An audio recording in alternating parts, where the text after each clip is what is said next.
You are listening to Theoretical Insights of D&D. Lord, give me a fireball! Screw how hot your skin is, my bars are hotter. Let me tell you what this is. Let me tell you, you listeners, if you don't know what the zombie has packing in his decaying flesh. You shut up, cancer bones. You gonna be a zombie if that cancer doesn't get cured. Hey guys, I'm Rob. And I'm Eric. And welcome back to Theoretical Insights of D&D. Today we have for you our top, 14, 15, 16? Well, it's like 12 plus a few that are similar. Okay. That many monsters for CR4. And once again, a new and improved celebrity list. Is it for our really ranking improved? system. It's not really. It's a new list. It's a new list. At number 1, we have Dwayne Johnson. 2, Jared Leto. 3, Tekashi 6ix9ine. 4, Pitbull. 5, Sean Astin. Mainly because he always delivers. Don't matter if it's Rudy, Lord of the Rings, Stranger Things, The Goonies. He's one you right can always in the middle. count on to be Yes. right there. He's right there. Number 6, Tom Holland. 7, Tom Hiddleston. 8, Tom Hardy. 9, the great Steve Hartwell, who passed away earlier this week.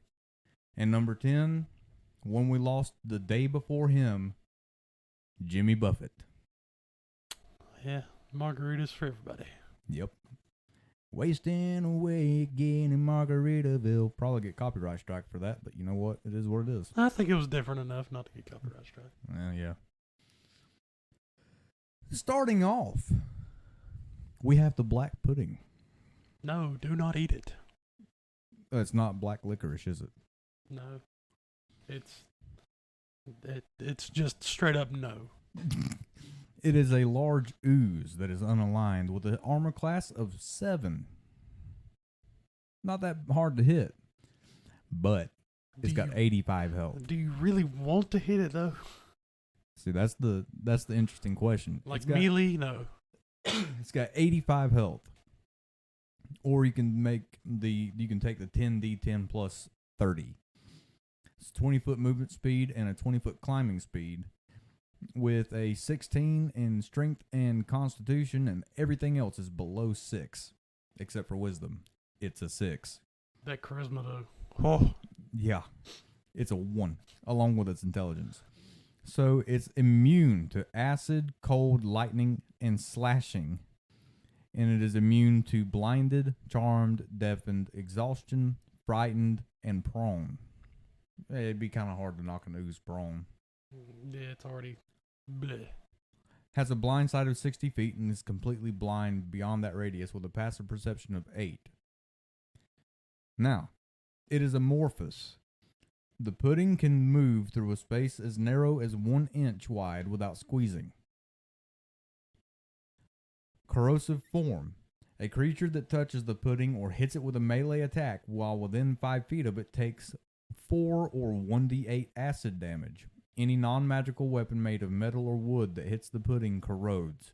After dealing damage, the weapon takes a permanent and cumulative -1 penalty to damage rolls. If its penalty drops to -5, the weapon is destroyed. Non-magical ammunition made of metal or wood that hits the pudding is destroyed after dealing damage. The pudding can eat through 2-inch thick non-magical wood or metal in 1 round. Nasty. It's not pudding. No. It is straight up hydrochloric acid. A thick hydrochloric acid. That moves, squeezes through small places. It's an octopus that's not smart.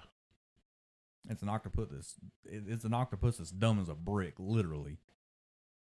But it's got spider climb. The pudding can climb difficult surfaces, including upside down on ceilings, without needing to make an ability check. Okay.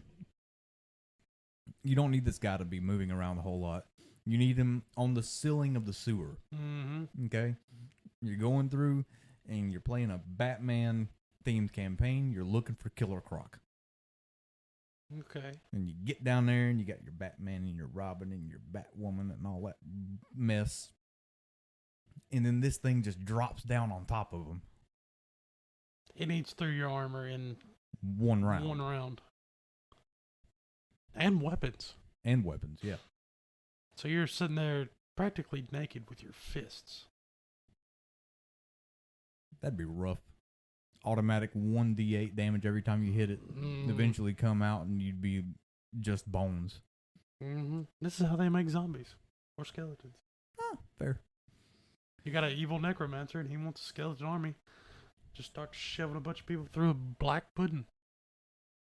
Its action is Pseudopod. It's a melee weapon attack, a +5 to hit with a 5-foot reach. Deals 6 or 1d6 plus 3 bludgeoning damage, plus 4d8 acid damage. In addition, non-magical armor worn by the target is partly dissolved and takes a permanent and cumulative -1 to the AC that it offers. The armor is destroyed if the penalty reduces its AC to 10. In other words, Back off. no, leather armor is done after 1 strike. Yeah.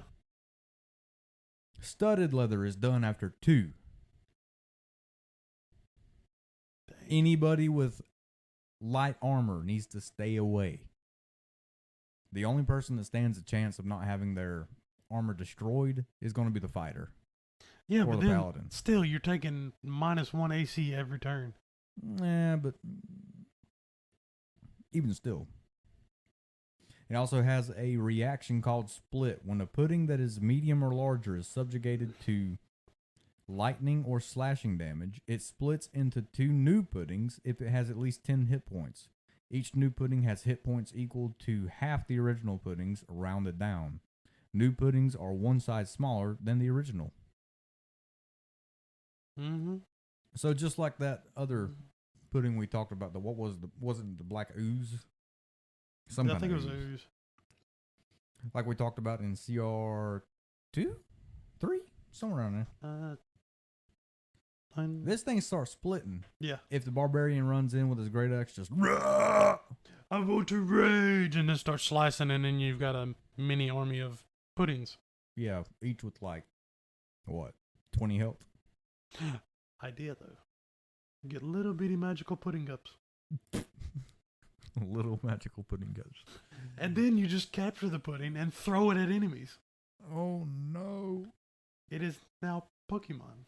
I thought we covered this with the kobold guy in CR1 with his wasps in a bag. Yeah. Wasp in a bag. That was great. But yeah, you can turn this into a Pokemon. This guy's not overly well. I mean, it is muck.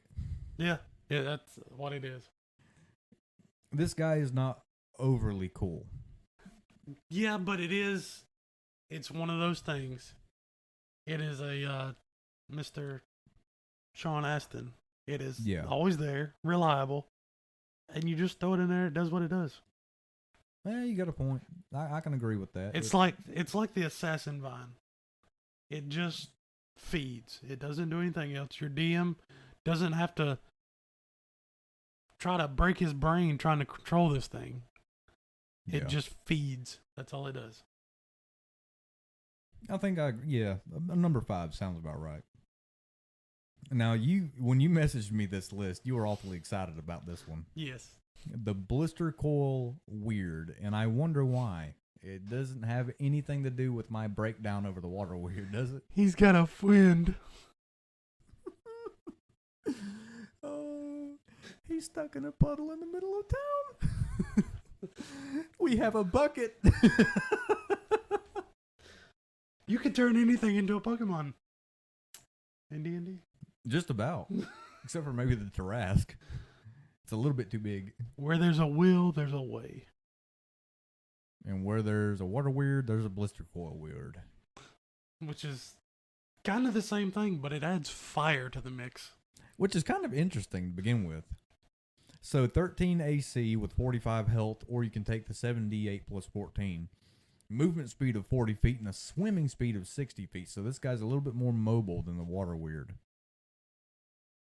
Resistant to cold, fire, and bludgeoning and piercing and slashing from non-magical attacks. Immune to poison. It is immune to exhaustion, grappled, paralyzed, petrified, poisoned, prone, restrained, and unconscious, and has a dark vision of 60 feet with a passive perception of 10, and it speaks Draconic. I wonder where this guy's hanging out. The grasslands with a green dragon. I mean, it's not impossible. I mean, if it wanted to set everything on fire, yeah. I would say volcanoes. So this thing has an ability called Feed on Fire. If the weird takes fire damage from a spell or any other magical effect, its size increases by 1 category. It starts off as a medium elemental, okay? If your wizard's not paying attention and you hit it with 2 fire bolts, it is now a huge creature. I've got an idea for a boss. Oh boy. It's nothing. Oh, this isn't done yet. Oh, yeah. Just wait. You've got a wizard. So, if there isn't enough room for the weird to increase in size, it attains the maximum size possible in the space available. While the weird is large or bigger, it makes strength checks and saving throws with advantage. If the weird starts its turn at gargantuan size, the weird releases energy in an explosion. Each creature within 30 feet of the weird must make a DC 12 dexterity saving throw or take 8d6 fire damage on a failed save, or half as much on a successful one. The explosion ignites flammable objects in the area that aren't being worn or carried.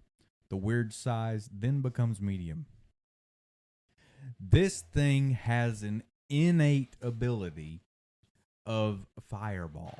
Mm-hmm. An innate fireball. Only if your wizard or somebody just keeps hitting him with fire and he gets bigger and bigger and bigger, and then he can't fit, so he goes boom. You don't have to worry about that. You just put him around fire. Just a lot of campfire. No, just if you're the DM, just put him in around fire. One of those. He keeps stepping in it. Keeps getting bigger. One of those rooms that torches light up as you come in, and there's a wizard and a blister coal weird sitting at the end, and he just keeps getting bigger. Pretty much. That's when you throw the black pudding. Form of fire and water. The weird can move through a space as narrow as 1 inch without squeezing. In addition, the weird can enter a hostile creature's space and stop there. The first time the weird enters another creature's space on a turn, that creature takes 1d10 fire damage and catches fire. Until someone takes an action to douse the fire, the burning creature takes 1d10 fire at the start of each of its turns. So he has no idea of personal space. No. He's also got a heated body. A creature that touches the weird or hits with a melee weapon attack while within 5 feet of it takes 1d10 fire damage. Oh, and he sheds bright light for a 30-foot radius and dim light for another 60 or for another 30. That's 60 feet of light. Mm-hmm. You're gonna know where this guy's at. Yeah. And he's got the slam attack, which is a +5 to hit, 5-foot reach, 1d8 plus 3 bludgeoning, plus 2d6 fire damage, or 2d8 plus 3 bludgeoning damage, or 4d6 fire damage if the weird is large or bigger. He sizes up once, and the fire damage doubles. Yeah. No, his damage doubles. Yeah, his damage goes up. This dude is cool as can possibly be. See, okay? And you wonder why I put him on the list. And it wasn't just for the meme. It was just for the meme. He is, however, looking for his buddy Waldo that got stuck in a puddle in the middle of town after the heavy rainstorm that came and flooded the nearby pond. Now he's in a bucket traveling around with some adventurers. You can just hear this guy in the distance. Waldo, where are you, my friend? Here comes Waldo. I'm over here. Little watery They have hand. me in a bucket. And he just looks cool. Oh, he looks awesome. He It's- looks like the kind of elemental that a druid should be able to turn into. You know, the moon druid? That should be the Oh, fire yeah. elemental that the druid turns into. This would be level 20 elemental. Yeah. He is Like fire. and just the water. way it looks, not Yeah. its abilities. Well, even its abilities are cool, but just the design on it. Yeah. It is fire and water. This guy, for me, Tom Hardy, Yeah, I'd have. number 8. He, from looking at the picture and then hearing his abilities and everything, he's got that Tom Hardy, like, Bane-esque to it. Yeah. Like, he would mess you up in a heartbeat. And with Bane, you've got his, was it the gas feeding him, making him stronger? Yeah. Well, this is so fire. it's not so much gas. It's some kind of like it's some kind of liquid. I think it's technically considered some kind of drug. Yeah, I think it was. I think it's some kind of liquid that's pumped directly into his veins. But you've got that for Bane, and then you've got fire for this thing. So it's cool. Well, it blows the water weird out of the water, pun intended. That's why he's in the bucket. I wonder if you could stick the water weird on the side of this thing, since it does have water with it. Ooh, turned it into a weird Hydra, a Hydra weird. This is going to devolve into chaos as well. We need a fire weird now. There's probably one rolling around somewhere. Just a little Hydra head poking off the side, like a Diablo 4 Hydra. Ooh.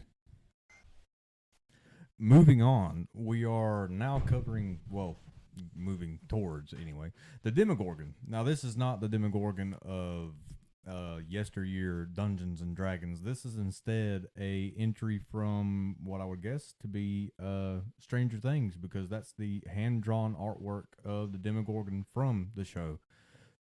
So, yeah, I figure it's probably from more of the. well, I mean, there's Yeah, it's the Demogorgon from the show. yeah. So it's a 15 AC with 60 health, or you can take the 8d8 plus 24 hit points. Passive perception of +3 and stealth of +5. It makes sense because of what it was doing in the show. Blind sight of 60 feet and passive perception of 13. Has keen smell, so it has advantage on perception checks that rely on smell.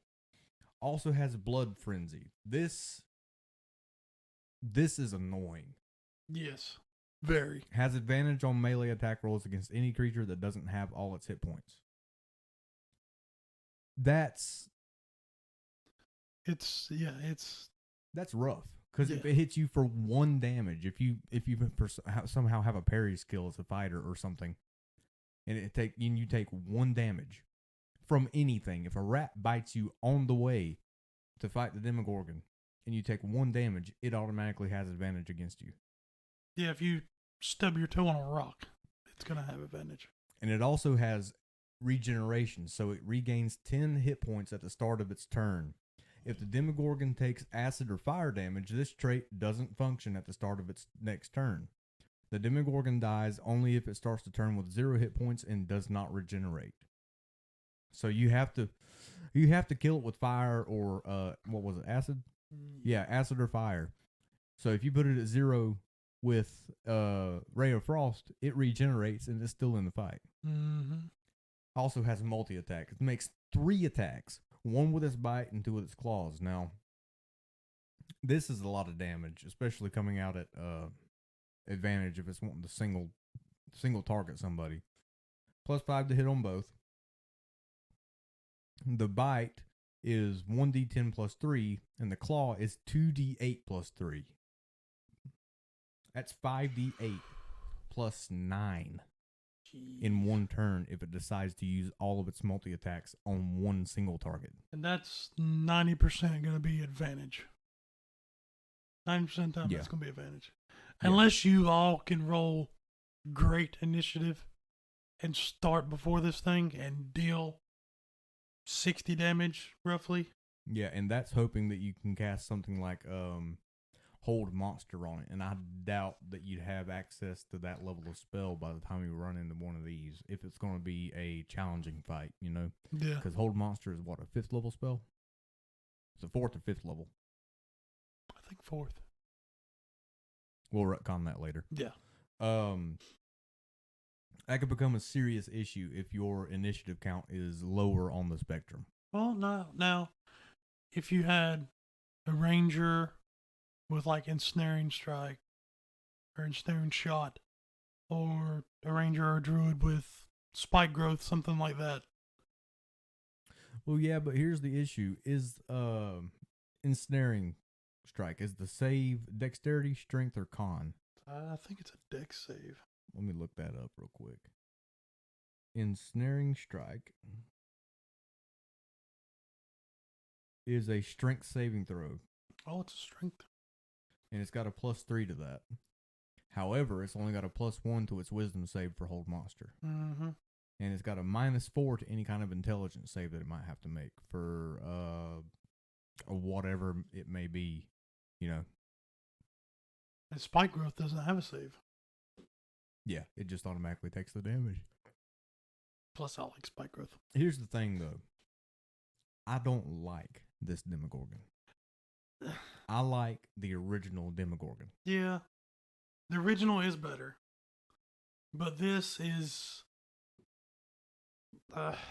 it's probably easier for newer players to imagine fighting, to actually get into the game, because it's more modern media.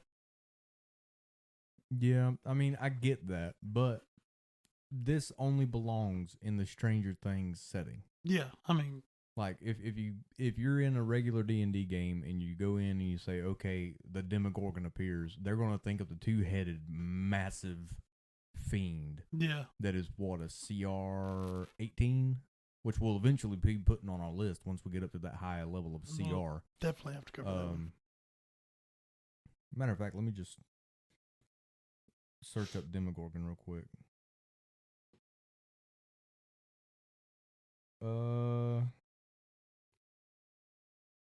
There's one called the Demogorgon that's a CR8. The actual Demogorgon is a CR. I was way off. It is not a CR18. What is it? It's a CR26. Jeez. Way Yeah, up there. this thing's got just for instance, to tell you the difference. The one we just covered, AC of 15. This one, 22. Health 65, 406. Good Lord. And it's doing 1d8 with his bite. This tail is doing 2d10 plus 9 plus 2d10 necrotic. And it's got a maddening gaze. So, no, as far as like my concern, I would not use the CR4 Demogorgon. Is it interesting? Yes. If you're wanting to throw something a little different at a group of adventurers that can bring a little bit of a challenge, specifically at the lower levels, especially if you're at in like a horror based Oh, story. yeah, definitely.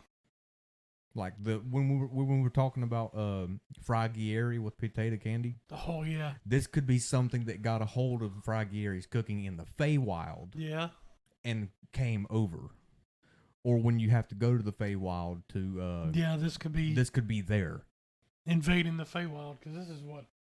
Or something that's under control or that has been affected by what magic Fraggieri has done. Yeah. And you could call it, you could rename it, okay, but you could use the stats of this CR4 Demogorgon.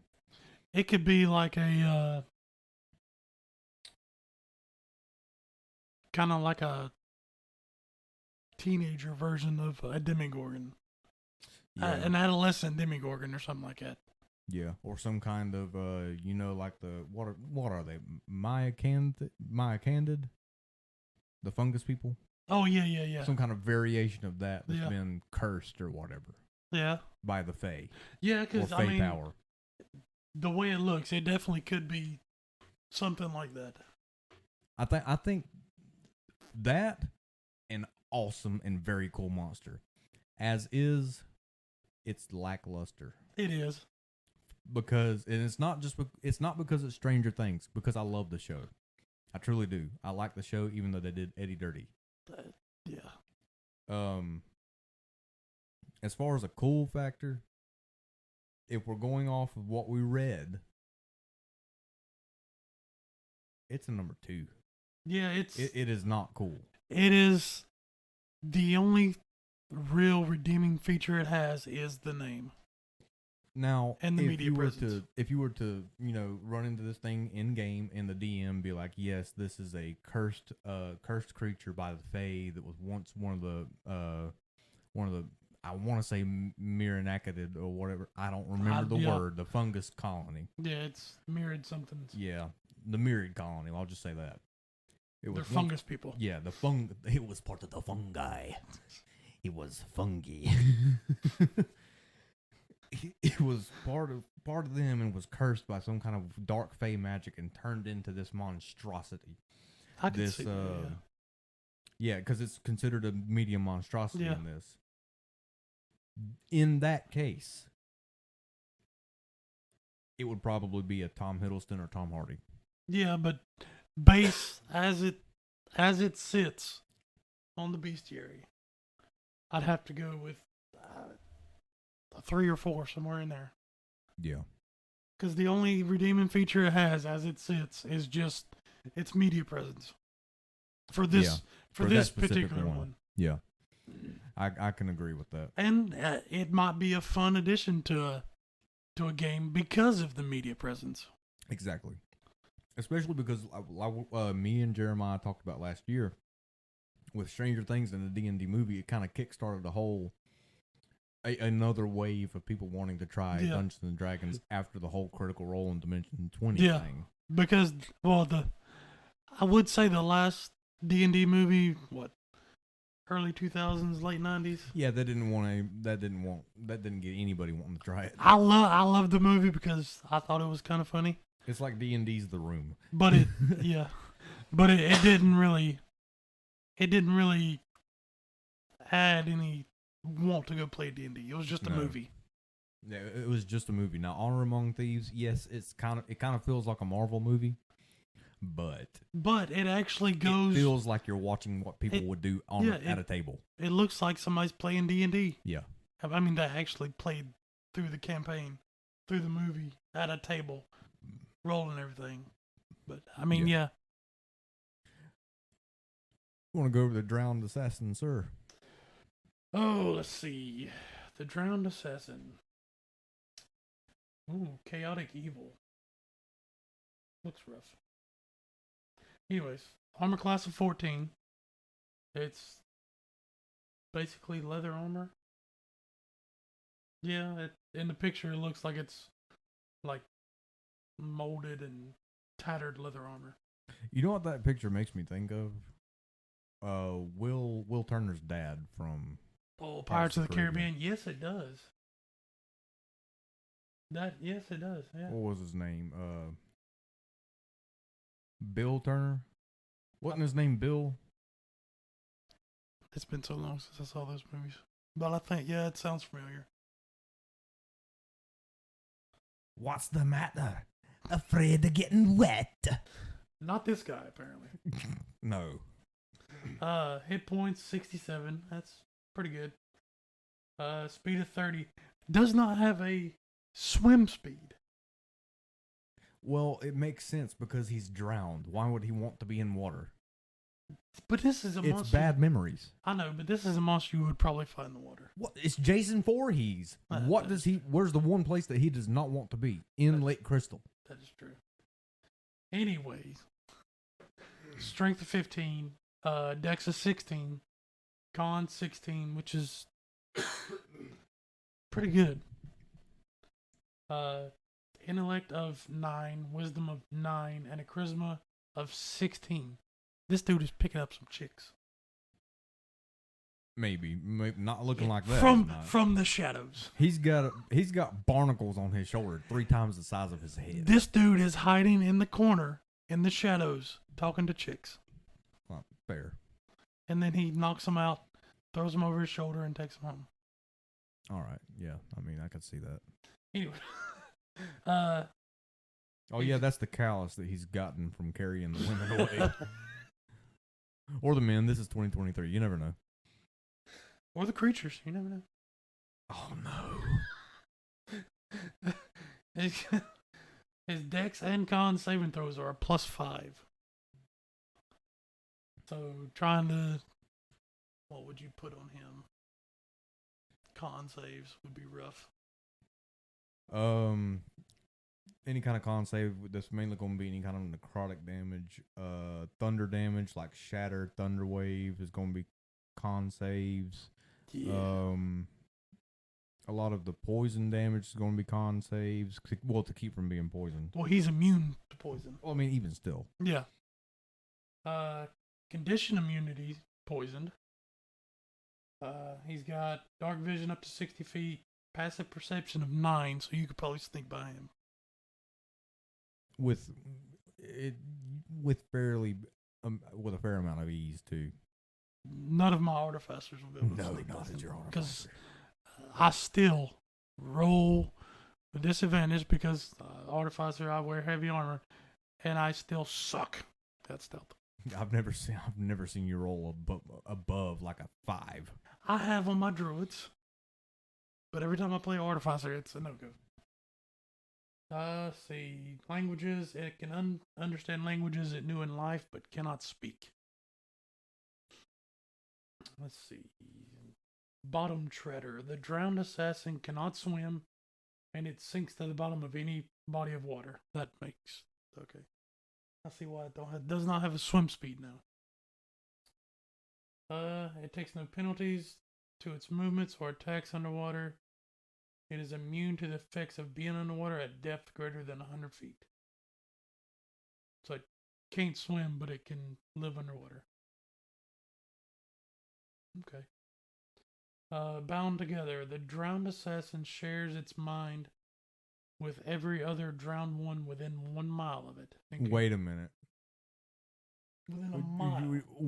Wait a minute. Do we need to bring up the possibility of Lake Michigan? With all the water weirds within the bag of holding. But this is just, it can only communicate with other drowned ones. Even still, if there's like 50. That is true. This is a hive mind. We just covered the Stranger Things Demogorgon. Mm-hmm. This is a hive mind. Yep. Pretty much. I mean, I don't guess it technically has a like This higher up. This would be Like a worker bee. this would be Legion from Mass Effect. Yeah. Basically what it is. It's Legion within a mile of each other. That's 5,280 feet. Yeah. To break it down into like D&D terms, because we measure everything in feet, that's 5,280 feet. Hold on, let me pull up a calculator real quick. 5,280 feet divided by 30. It's 176 turns of movement at 30 feet. Now just go ahead and divide that by 2. That's 88 turns worth of dashing. Yeah. God. That means that if one spots you,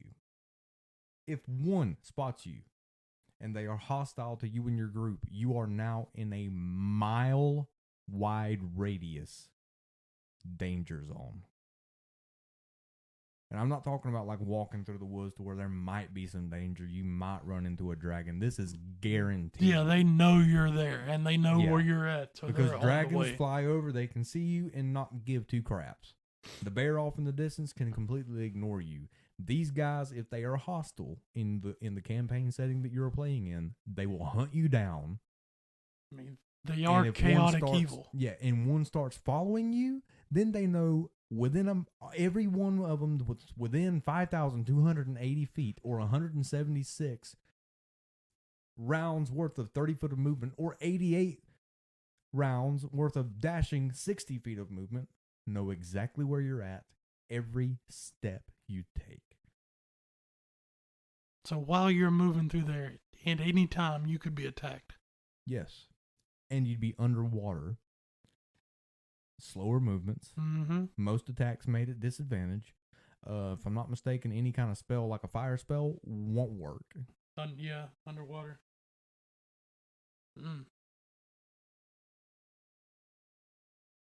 Unless the properties of magic, you want to say, yeah, I'll let your firebolt go off. It'll boil the water around it until it makes impact, and it'll still do the fire damage. It just won't ignite. See, I would put a house rule on that. Fire spells have half distance. That would make sense. But yeah. Or do half damage. And there could be thousands of these things. That's within the my mile. point. Good Lord. On good news, it's got undead freaking fortitude. Yeah, undead fortitude. I hate these things now. Yeah, you thought it was cool. Now you just realize exactly how terrifying it is. Well, see, when I was going through and making this list, I was like, yeah, that's cool. And I read most of what it is, but I didn't really have time to sit and think about it. But here's the kicker.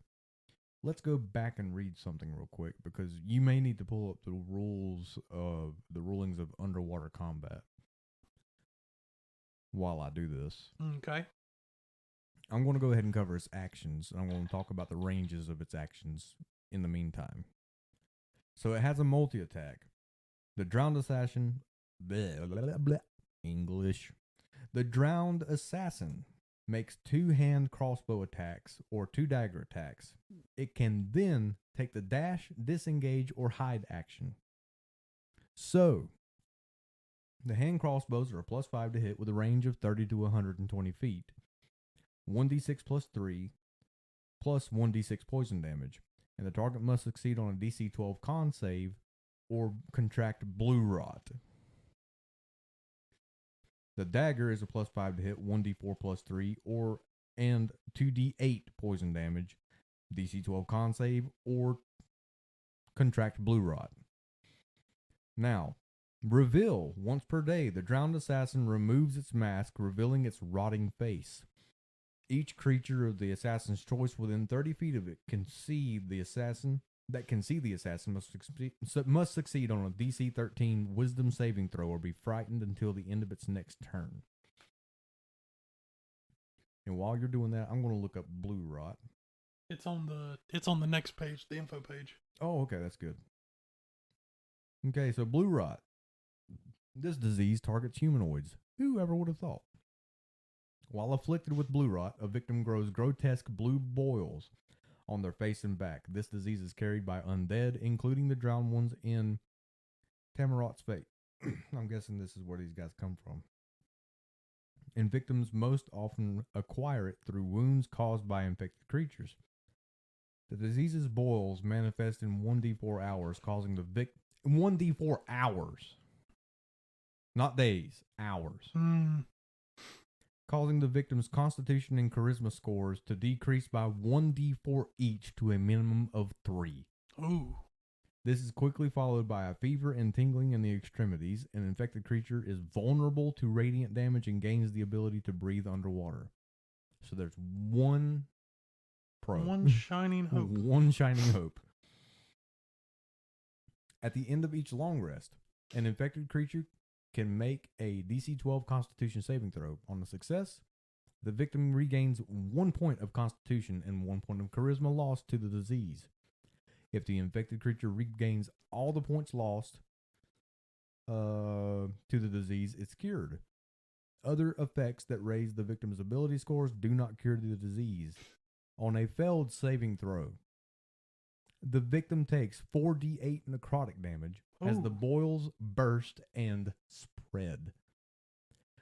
A creature reduced to 0 hit points by this damage cannot regain hit points until the disease is cured, though it can be stabilized as normal. So, and they explode. Explode and possibly spread. spreading to the rest of the party. Because if you wanted to be that kind of DM in a survival standpoint, you can start having them roll Constitution saves as well. Yeah. So what's this underwater combat? What's the ruling on that? Underwater combat is When making a melee attack weapon attack, a creature that does not have swimming speed, either naturally or granted by magic, has disadvantage on attack rolls, unless the weapon is a dagger, javelin, short sword, spear, or trident. Ranged Those attack. things that you would see in a seafaring campaign Yeah. more often than not, like a falchion, would be considered like a short sword. Yeah. Ranged weapon attacks.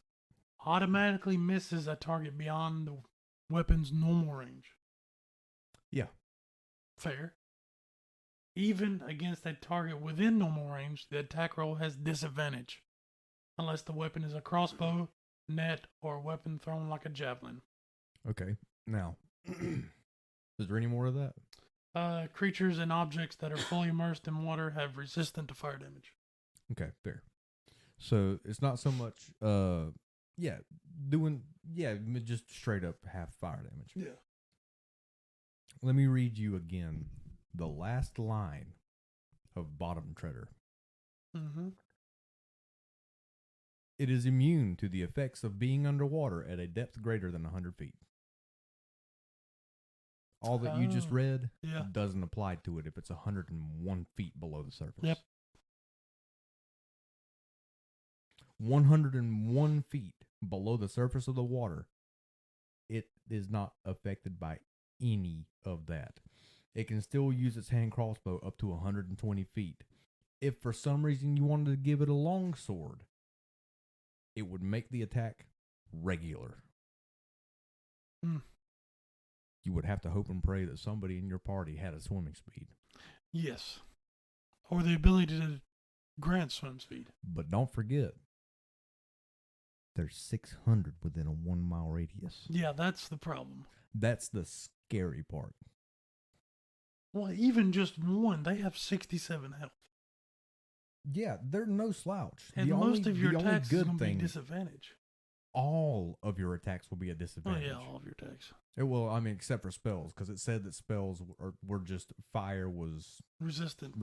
You know, everything does half damage. That's fire.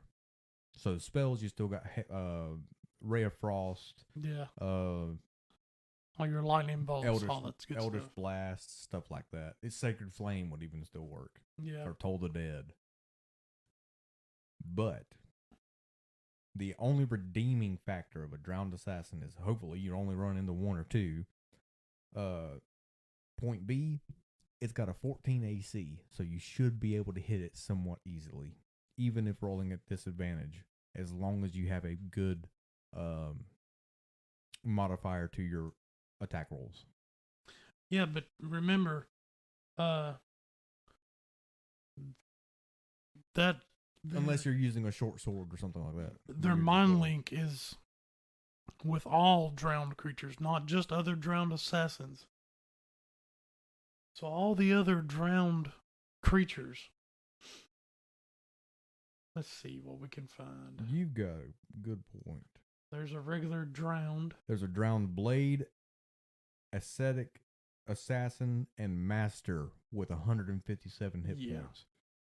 Here's a drowned maiden that has a cold aura and a life-draining tentacle. And he uses the dadgum greatsword. Yeah. Yeah, it's not just the drowned assassin you're going to run up against with this. It's every drowned whatever that they can telepathically talk to within a mile. Do you have any idea how terrifying that is? This is late game. Definitely way late game. If you wanted to do it that way. If you wanted to go into a smaller pond or something like that, number like 2 or 3, no problem. Yeah. But yeah, this guy's a Jimmy Buffett. This is cool as can be. Yeah, I would go with Jimmy Buffett because these. And I might say it's possibly even the coolest on the list. Looking at what's going to be coming up. Yes, but I like another thing on this list. I've liked another thing on this list for a long time, so it's kind of a tie between that. moving on to the, how do I say this? Giralon. I'm going to guess that's right. AC of 13. It's pretty much a 4-armed gorilla. Oh, it's Gorillon. Gorillon? I would think so. It's a Giralon. I don't know. It's a 4-armed. Gorilla. Yeah. AC of 13, 59 health, or you can do the 7d10 plus 21. It's a movement speed of 40 with a climbing speed of 40. Passive perception is, not passive. Well, passive perception is 13, has a +3 to perception and a +5 to stealth, with a dark vision range of 60 feet. And it has the aggressive trait where, it, as a bonus action, it can move up to its speed towards a hostile creature that it can see. Imagine this thing. Bonus action dashing towards you. While your barbarian orc in the back, bonus action dashes towards it. But look at its multi-attack. 1 bite and 4 claws. After the bonus action dash. Sir, do you understand that if it targets a single person, that is 5d6 plus 20? Yes. 5d6 plus 20. A guaranteed 25 damage. Yeah. 20. God. Quick maths. Quick maths. You want to know how much health the 4th level, let's just say a 4th, 5th level wizard has? Right at 25. Yeah, not a lot. Right at 25. If he doesn't have a very good constitution. If he doesn't have a good constitution, he's going to crap himself seeing this thing run at him and die from that. And that's all this guy has. It's really that simple. It's just a big, scary monkey. And if you want something that is a big, scary monkey, honestly, for CR4, look no further. Yeah. Because when it comes to monkeys, when it comes to the gorilla and the Giralon, this is the monkiest. This is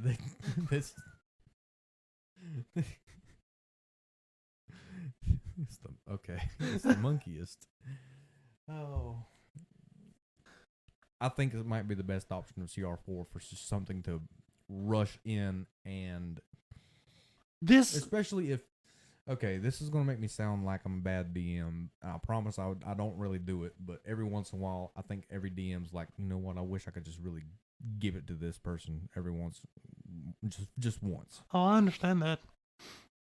This dude has been in my game and he's done nothing but brag about all the stuff he's done. This monster, Mr. DM, your monsters ain't hard enough. I'm wiping them away. I'm the strongest character that ever walked the face of the earth, even though I'm only 6th level. Then you got a gorilla. All right, here a Giralon. Swinging in, grabs him up and kills him. Have him a bonus action dash for 80 feet. And then take 5 attacks at him, potentially doing, if you do max damage, God, 50 damage in 1 turn. That's without any critical hits. Yeah, with 5 attacks, there's a very good possibility one of them's going to be a crit.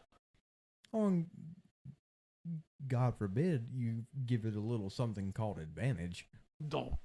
I mean, if you do it right and they were surprised, yeah, I could see it having an advantage. Yeah, because I would be fairly surprised if a 12-foot tall 4-armed monkey came running out of the woods and started smacking and biting at me.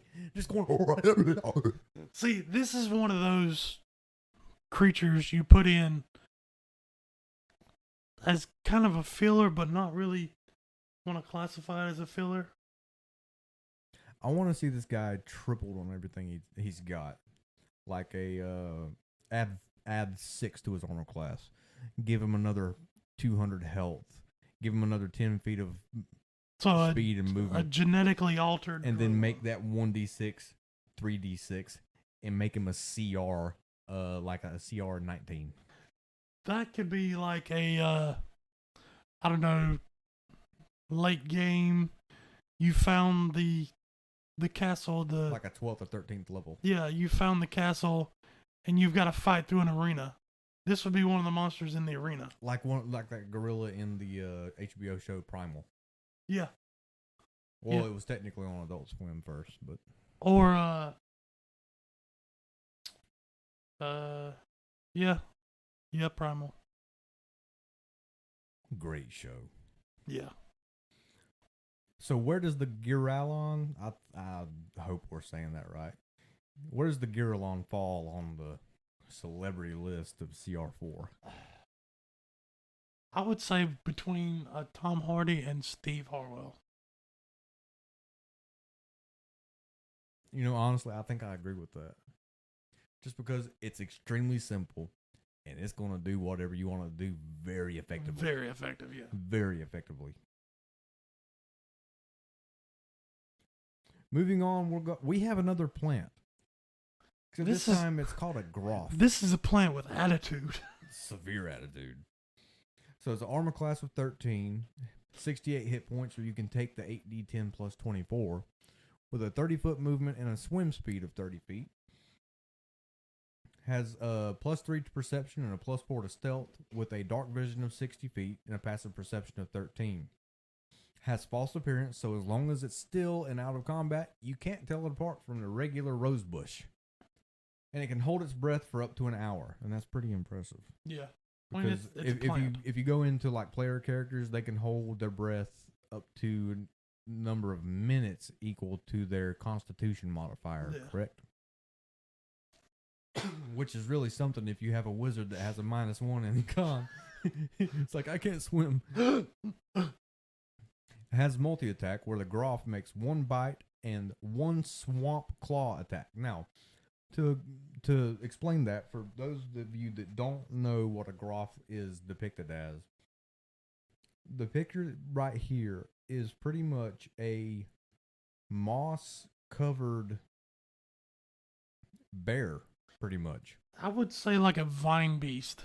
Yeah, it's like a moss-covered, well, vine and moss covered with like little fungi stuff, beast, but it has actual teeth and actual tongue.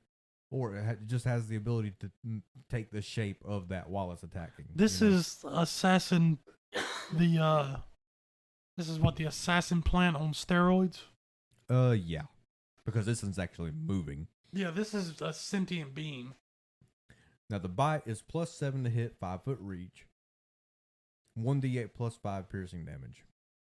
No big deal. That's what the fighter should be doing, one-handing a longsword. Yeah, it's a normal bite attack.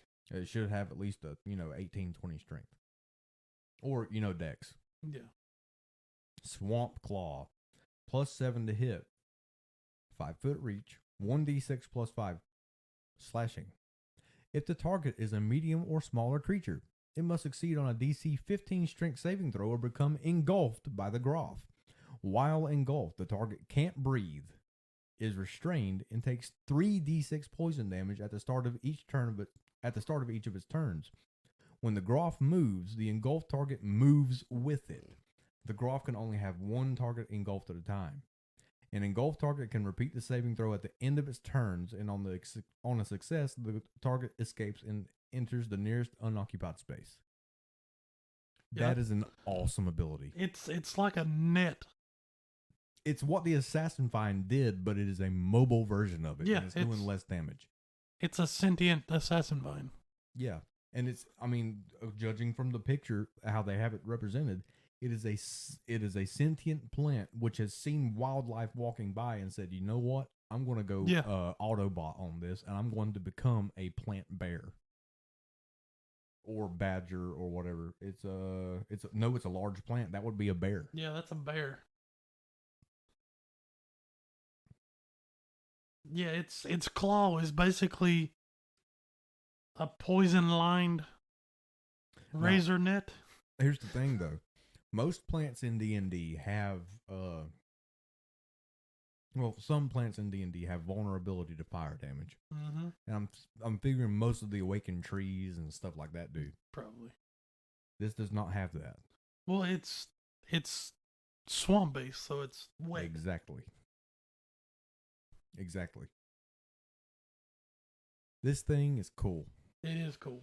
I would put it around a Tom Hiddleston 7. Yeah, I could see it as a Tom Hiddleston. I really could see it as a Tom Hiddleston just because of the Loki episode where he was a crocodile. Alligator, sorry. Yeah, that would be great. I mean, this is something that I would absolutely use in my game. Oh, definitely. I would love to fight one of these things. Moving on to one of the cooler looking creatures is the Kamodon. This is a displacer beast, but I don't know. Medusa's version of a Yeah, jaguar. mythology-based displacer beast. Yeah, it's literally Medusa Jaguar. Yeah. So AC of 13 with 67 hit points, or you can do the max, which is 9d10 plus 18, and a speed of 30 feet. +4 to perception, but a +7 to stealth. Yeah, it's... Has a keen smell, so it has advantage on perception checks that rely on smell, and it has the option to pounce. If it moves at least 20 feet straight forward towards a creature and then hits it with a claw attack on the same turn, that target must succeed on a DC 13 strength saving throw or be knocked prone. If the target is knocked prone, the Kamodon can make 2 attacks, one with its bite and one with its snakes, against it as a bonus action. Yeah. Now you say, oh, it's just 2 attacks. No big deal, because by the time we're running into this, we should probably be fifth level. At least, yeah. Especially if there's only 4 of you, or a couple of them, you know? Sir, the bite attack is +5 to hit, 1d6 plus 3. No big deal. The claw, Same +5 thing. to hit, 1d6 plus 3. Snakes, Yeah. +5 to hit, 5-foot reach, 1d6 plus 3 piercing damage. And the target must succeed a DC 12 Constitution saving throw or take 6d6 poison damage on a failed save. Or guess what? Half as much on a successful one. That's all basic, but what is the last and final attack? No, just that attack is coming at advantage Yeah, but as a bonus action. compared to this last one, that's child's play. Oh, no. Yeah, this is something that I covered. Well, no, this is something not as good as I covered with, what wormling was it? Oh yeah, I remember what you're talking about. It was in the, it was the copper wormling. Yeah. It was the copper wormlings and Denzel Washington episode. Yeah. Because it had a slow breath. Yeah. This has a sleep breath. Recharges after a short or long rest. Okay. I want one of these as a pet in my D&D game. Yes. Why else would it be a short or long rest recharge? So the Commandant exhales sleep gas in a 30 foot. Yes. In a 30-foot cone. Each creature in that area must succeed on a DC 12 Constitution saving throw or fall unconscious for 10 minutes. It ends if they take damage or someone uses an action. It's pretty much a sleep spell. Yeah. It doesn't matter how much health you have. But usually the cones are 15 foot? And the line is 30 foot? Usually. In breath weapons? Depends on what you're talking about. Well, like dragon breath, stuff like that. It's usually a 15 cone and a if you're talking 30. about a bigger dragon. No, it's a like lot more than Dragonborn. that. Oh yeah. This is the 30-foot cone. Oh well, yeah, it's a monstrosity. Yeah. It's not a humanoid. Are you crazy? 30-foot cone. A 30-foot cherry scone. Imagine filling that cone with ice cream. Ooh. But yeah, I want one of these as a pet. Oh, absolutely. This would be the party walks up, finds its den, and you kill it, and you go explore the den like you should do as a player, and you find 1, maybe 2 cubs. Yeah, I could see that. This is a Tom Hardy. Yeah, oh god, yes. Yes.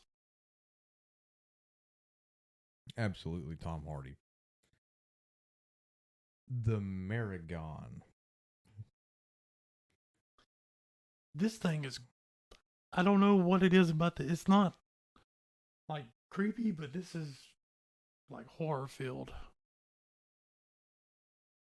Oh yeah, it's a medium fiend. First off, 16 AC, and that's its natural armor.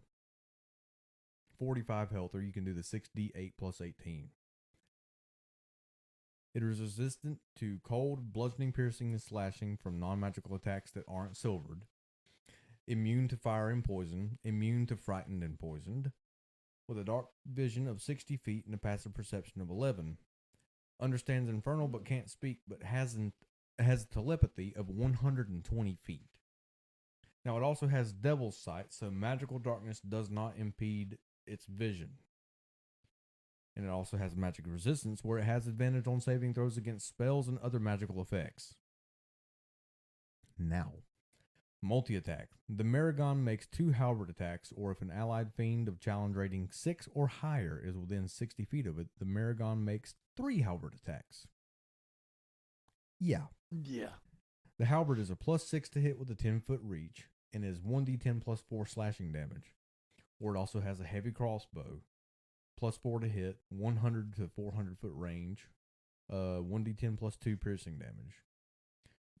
The reaction is Loyal Bodyguard. When another fiend within 5 feet of the Demogorgon is hit by an attack, the Demogorgon causes itself to be hit instead. Yeah. Solo, this thing solo would be no problem. Oh no, it's no problem at all. But it's gonna be with at least one other, and it's probably gonna be guarding something. This in a group of 3 or 4 of them, not really an issue. You put one of these with, let me see what CR it is. Oh, my phone's playing an ad. We'll be back after this non-sponsored message from the ad on my phone. Yes. See, this is gonna be a bodyguard to a higher fiend. So there's gonna be 2, 3, maybe 4 of these going with some kind of high-level fiend. So they're never going to be alone. They're never going to be alone without a bigger enemy. It's going to be dangerous. How about a CR12 Aaron? Yes. I could see that. 2 or 3 of these walking along with it. Yes. Yeah, I could see that. He'd be terrifying at that point. Oh, yes. Terrifying. Because Aaron Yes is something else. Cool factor, I mean, they're not overly cool. They really aren't. No, they're not. It depends on the setting, just like the Demogorgon. Yeah. If they're by themselves, realistically, they're only about a pit bull, number 4. Yeah. If they're with something like the Aaron Yes, Tom Holland, 6. Yeah, I could see that. Because, yeah. They only get a small bump because they still aren't doing much. They're just getting that 3rd attack per action. Well, yeah. And there would be at least 2 or 3 of these things with anything. Because they're a loyal bodyguard.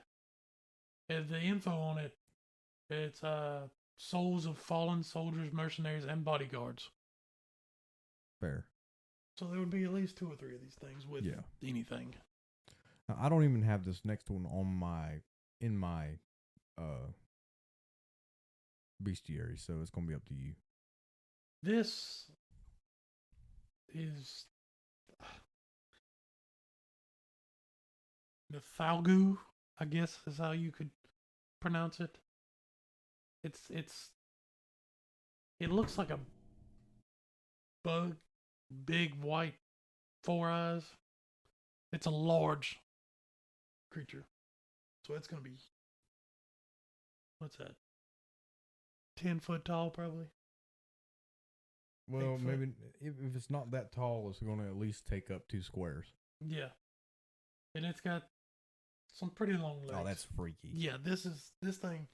I wanted this on the list just because the picture. That's freaky. It's ridiculous. What kind of creature is it again? It's a large aberration. Oh, okay. No, that makes sense because the way now that I know it's an aberration, it makes sense that it looks like that. Yeah, it's weird. It's got like lobster pinchers and I don't know. Looks like it's eating a brain, maybe. I don't know. Anyways, armor class of 14. The hit points of 95. Unless you want to do the 10d10 plus 40. Shoo, that'd be rough. Depending on what all it can do anyway. Speed of 40. Strength of 15. Dex of 8. Con of 18. Intellect 12. Wisdom 11. And Charisma 7.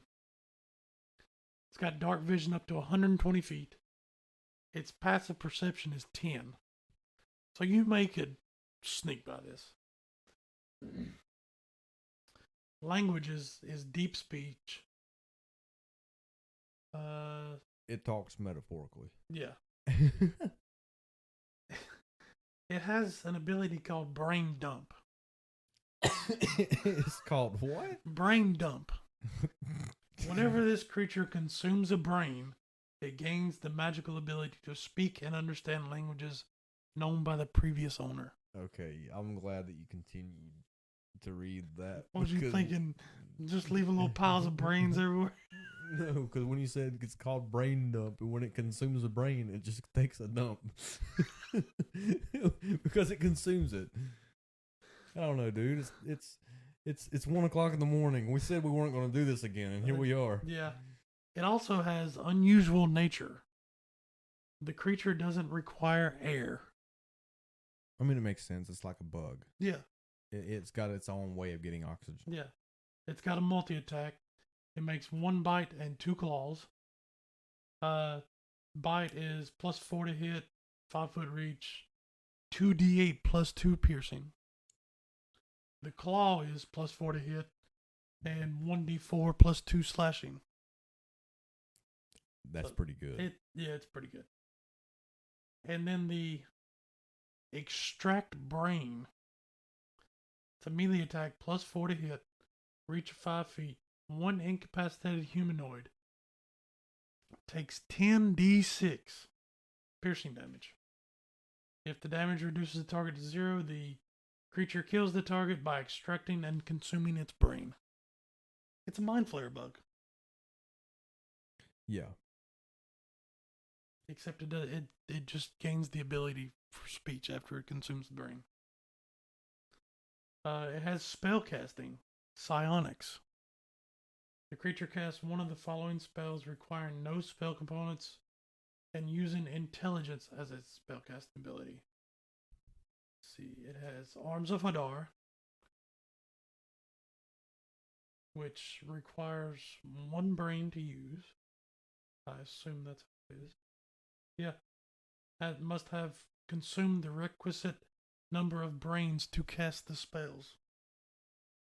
Ooh.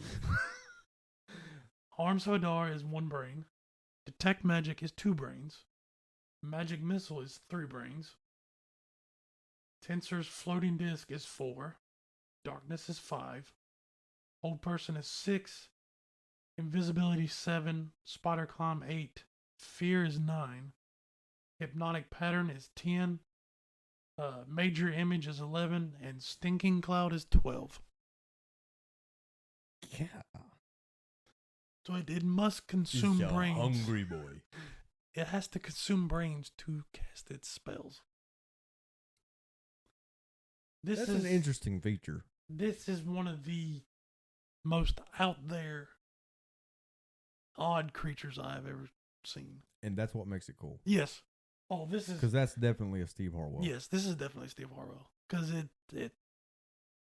it's not like any other creature. It's getting its game on. It's going to play. Yeah. Even though it eats brains like a mind flayer, it's so far out from a mind flayer. Yeah. Because mind flayers have innate spellcasting. This kind of does and kind of does not. Well, this has to consume brains to cast spells. But yeah, it's cool. Next up on the list is a monster we've already covered with CR2 in what did we name that? Sea Hags and I'll look it up real quick. Because they're all Sea Hags and Keanu Reeves. Yeah, that was a good one. Or Rianu Keeves. It's a key hat. See, And we're revisiting it because we mentioned in that that if it's part of a coven, it is a challenge rating of 4. Yep. So if you're wondering what the stats on a Sea Hag is, please go back and listen to Sea Hags and Keanu Reeves. That way we can save a little bit of time because it is after 1 o'clock in the morning. and hags have a lot of stuff to them. Yeah. So as part of a coven, it has a shared spell casting. While all 3 members of a hag coven are within 30 feet of one another, they can each cast the following spells from the wizard spell list, but must share the spell slots among themselves. 4 slots at first level for Identify and Ray of Sickness. Second level, 3 slots, Hold Person, Locate Object. Third level, 3 slots, Bestow Curse, Counterspell, and Lightning Bolt. Fourth level, 3 slots, Phantasmal Killer and Polymorph. Fifth level, 2 slots, Contact Other Plane, Scrying. 6th level, 1 slot, Eye Bite. So it's pretty much a 12th level spellcaster Yeah. by that point when you've got 3 of them together. Yeah, it's 3 4th level spellcasters put together, basically. Yeah.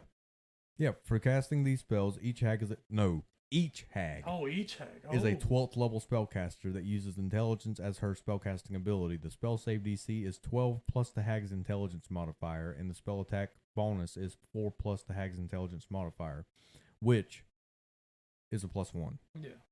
So it's a save of 13 and a +5 to hit.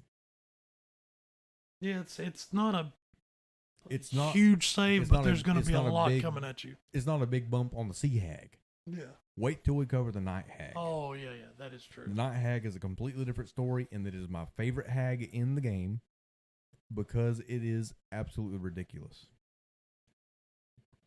A CR4 night hag, the coven, makes it cool. That's a Tom Hardy. Yeah. As a coven, yeah. The succubus.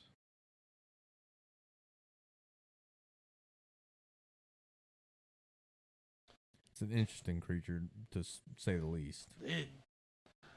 Yeah. And when I made this list, I put succubus and incubus on there, not the band, but the creature, because they are the same creature, just a male and female version. Yeah. So, the succubus with a 15 AC, 66 health, with or you could do the 12d8 plus 12, which would be quick math,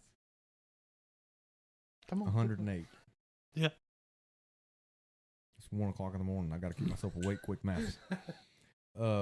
Speed of 30 feet with a flying speed of 60. Has a +9 to deception, +5 to insight, +5 to perception, +9 to persuasion, and +7 to stealth. It's got a 20 charisma and a 17 constitution, or Whoa. a 17 dexterity. This thing is definitely getting laid. This thing is built like a player character. Yeah. It's resistant to cold, fire, lightning, poison, bludgeoning, piercing, and slashing from non-magical attacks, with a dark vision range of 60 feet and a passive perception of 15. And it speaks abyssal, common, and infernal with a telepathy of 60 feet. With telepathic bond, the fiend ignores the range restriction on its telepathy when communicating to a creature it has charmed. The two don't even need to be in the same plane of existence. Mm-hmm. The fiend warlock. Yeah.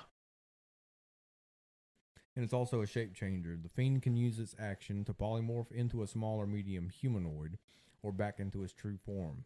Without wings, the fiend loses its flying speed. Other than its size and speed, its statistics are the same in each form.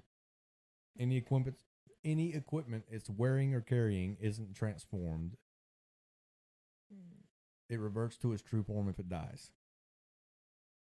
Claw in fiend form only is a +5 to hit, 5 foot reach, 1d6 +3 slashing damage. And it also has charm.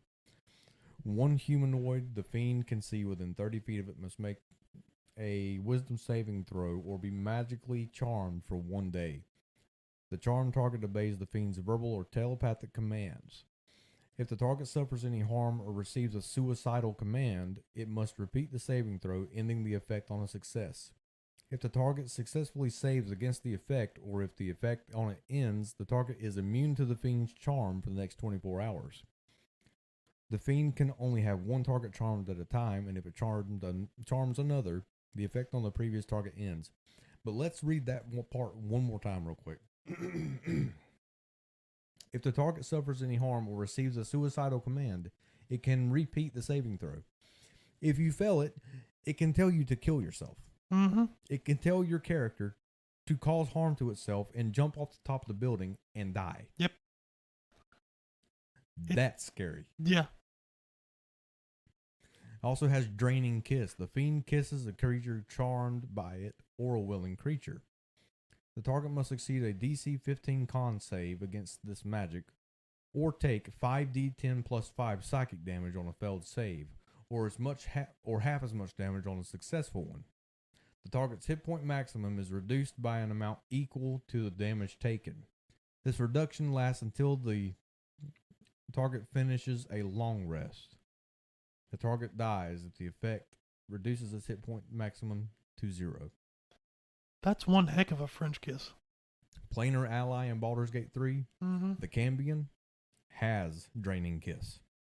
Oh, really? It does. Hmm. It also has etherealness. The fiend can magically enters the ethereal plane from the material plane, or vice versa. It can do pretty much what it wants. Yeah. Well, I mean, it's a pretty high level fiend.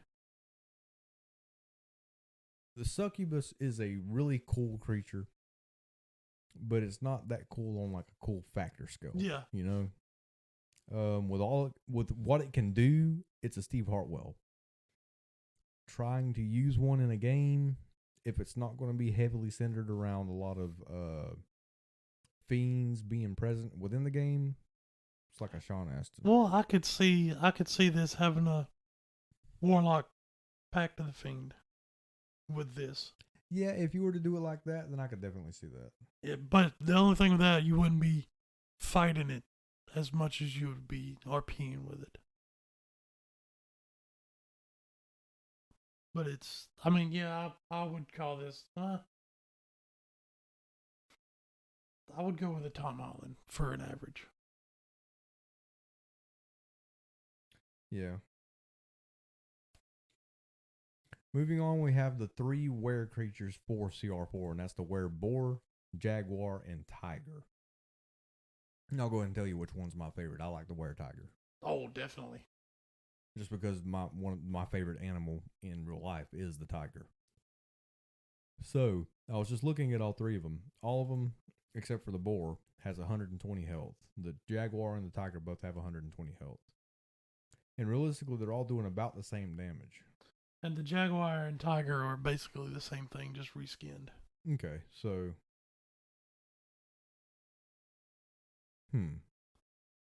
Yeah, the tiger and jaguar have the same attacks.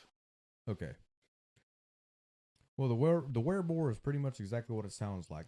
It's got an armor class of 10 in humanoid form, or an 11 in boar or hybrid form with 78 health, or 12d8 plus 24. 30 feet of movement, or 40 feet in boar form. Plus 2 perception. Immune to bludgeoning, piercing, and slashing from non-magical attacks that aren't silvered. Passive perception of 12, and it speaks common but can't speak if it's a boar. Mm-hmm. Shape changer. Can use its action to polymorph into a boar humanoid hybrid or into a boar or back to its true form. Charge. Only as a boar or hybrid form. If the were-boar moves at least 15 feet straight forward to a target and then hits it with a tusk on the same turn, the target takes an extra 2d6 slashing damage, and it must succeed on a DC 13 strength saving throw or be knocked prone. It also has Relentless that recharges after a short or long rest. If the were-boar takes 14 damage or less, that would reduce it to 0 hit points, it is reduced to 1 hit point instead. So you could be at 1 health, take 13 damage. Or actually, no, you take 14 damage, you stay at 1. Yeah. You have to take 15 damage before you go to 0. And what I think of when I look at the werebore is I think of Bebop from Ninja Turtles. That's basically what he is. Pretty much. That's got Maul in humanoid or hybrid form, which is a +5 to hit, 2d6 +3 bludgeoning damage. Which the Maul, the weapon, not jump on you and maul you. And the Tusk attack in boar or hybrid form, +5 to hit, 5-foot reach, 2d6 plus slashing. If the target is a humanoid, it must make a DC 12 Constitution saving throw or be cursed with werebore lycanthropy. That's cool. Now the tiger.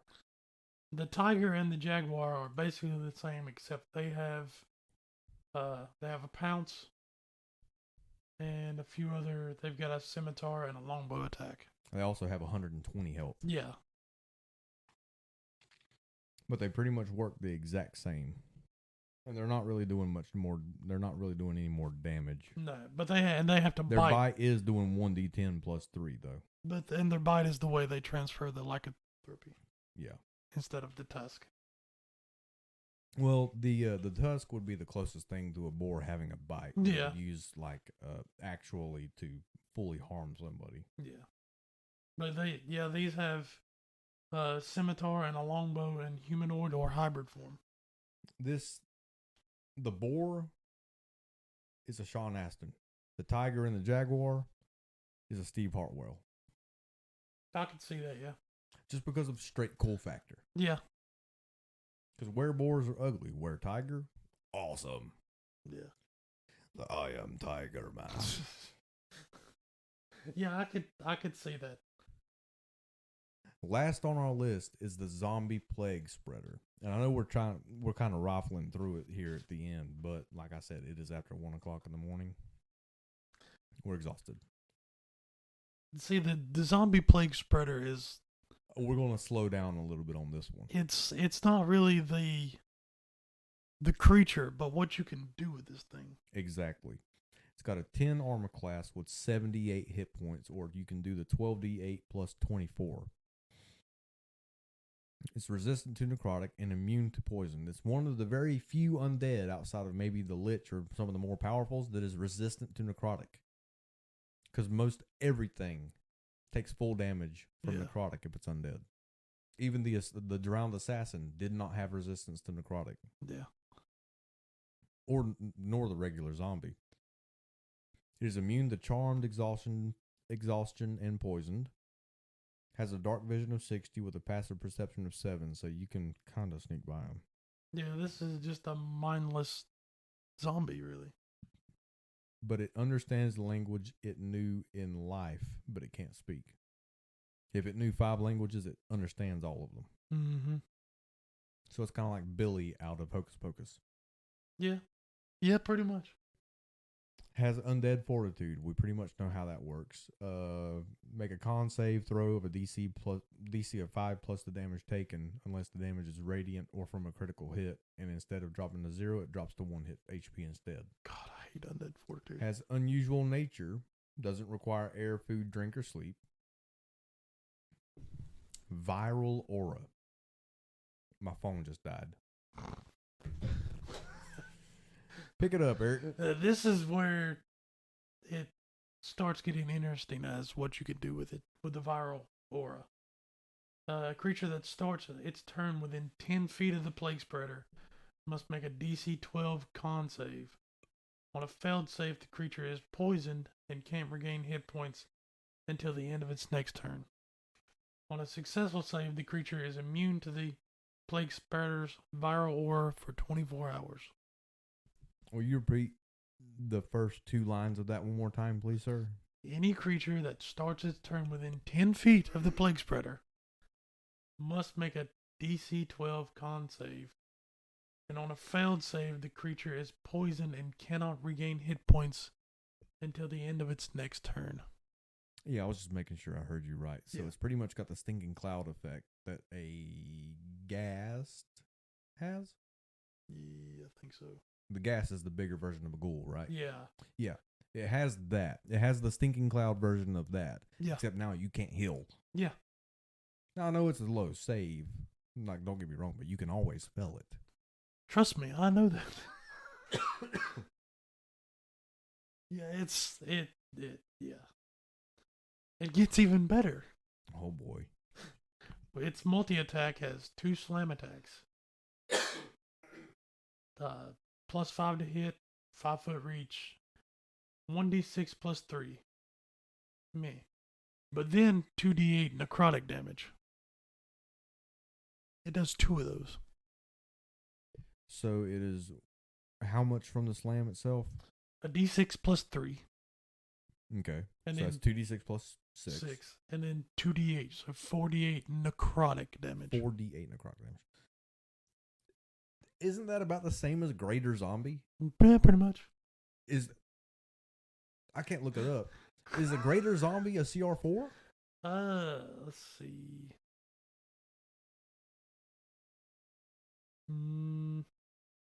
I don't see it on this list, no. I wonder. I would look it up. My phone's freaking dead. Let's see.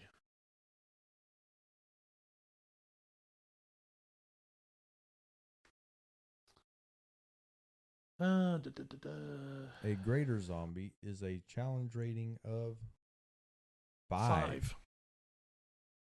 So this Greater Zombie will be on the CR5 list. So we're just gonna scroll down there. And what is its multi attack? What does it do? +7 to hit, 5-foot reach, 1d6 plus 4, and then 2d6 necrotic.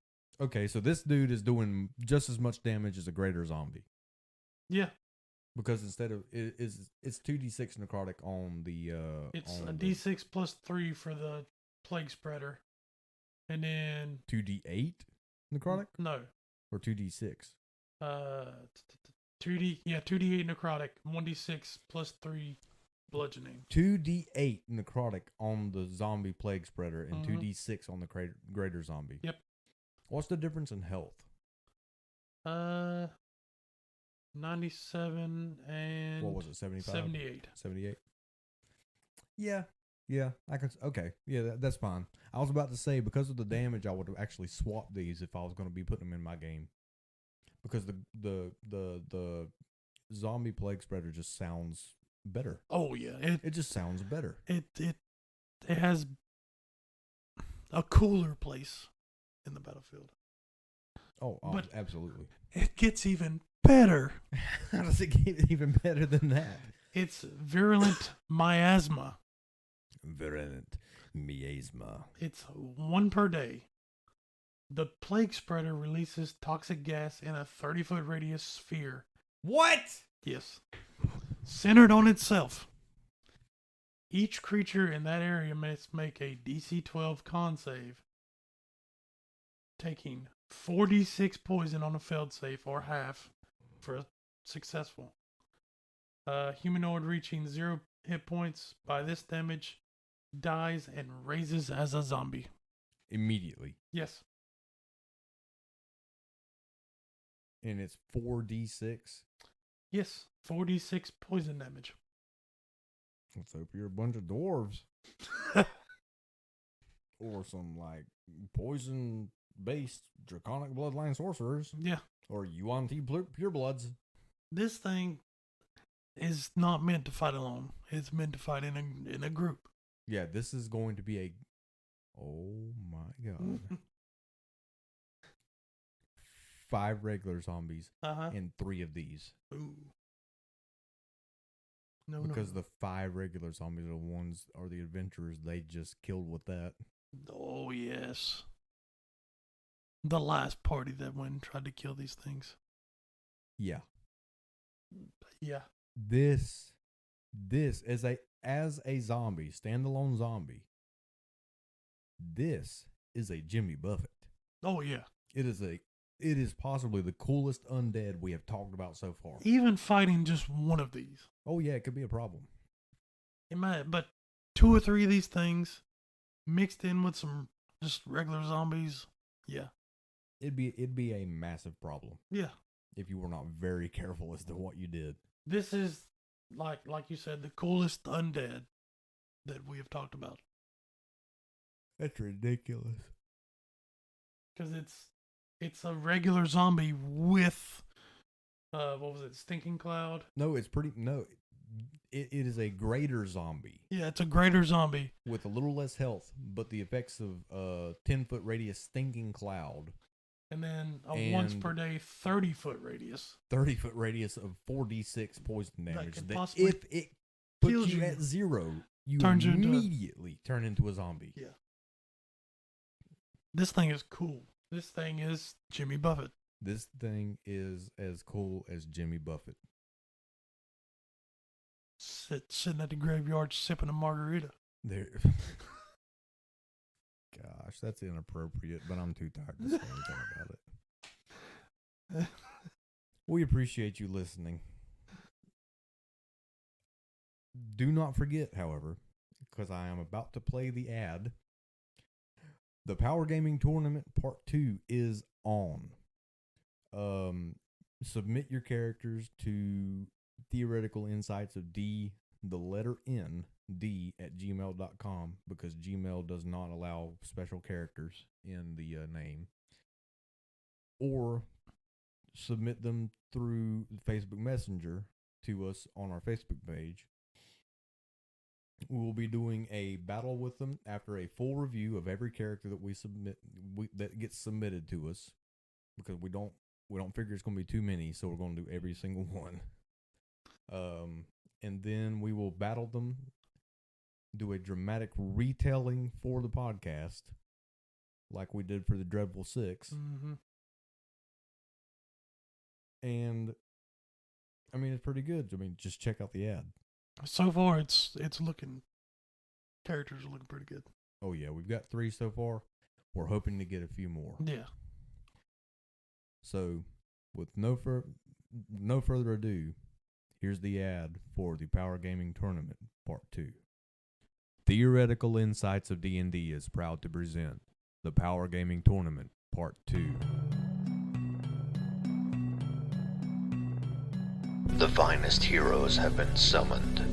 Only one team will stand tall when the dust settles. Who will bring honor to their family and God in this upcoming war? Submit your characters to Theoretical Insights of D&D at gmail.com or through the Messenger app. The rules are in the description and on the Facebook page. Good luck, adventurers. May the dice roll in your favor. We hope you enjoyed this episode. Stay tuned for more, specifically the Power Gaming Tournament. Yeah, it's gonna be fun. The deadline for that is October 21st. So by October 21st, we will be closing down the submissions for that. We may extend it if we don't have as much as we would really need, but we'll keep everybody updated on that. And in the meantime, keep rolling high, and we'll see y'all in the next one.